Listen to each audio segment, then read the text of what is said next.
Andrew, yeah, it was just a point actually that Robert raised a moment ago, the fact that Nigel Farage and the UKIP are saying they're pleased with the increase in the share of the vote. Well, have a look at it. This is the change in the share of the vote for UKIP, and you can see it is a big increase, 9.3%, particularly when you compare it to what's happened to the Lib Dems. The problem, of course, for UKIP is this, the disparity between the one seat they have gained for that big increase, the unprecedented increase that they have enjoyed.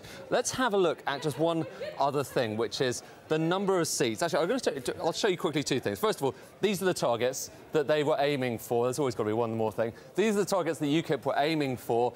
They were hoping this was going to be a bit more purple than it really has turned out. Aylesbury, Camborne and Redruth, they did get Clacton, of course. Douglas Carswell, of course, he had it as through a by-election, but he managed to get it through a general election. But they haven't picked up the seats that they're hoping for. So, of course, still waiting for Thanet South, still waiting for what happens to Nigel Farage.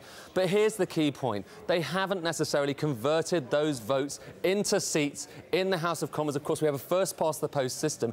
Instead, what they've done is they've got an awful lot of seats where they've come in second place. I've pulled out now all of the seats around the country where UKIP have come in second place. And just look at this.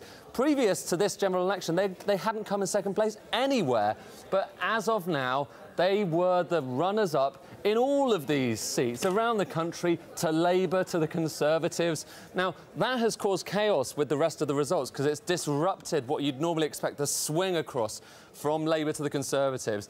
As a result, they are second place in a lot of these places, but they don't have the seats to speak of, except for this one so far, Clacton.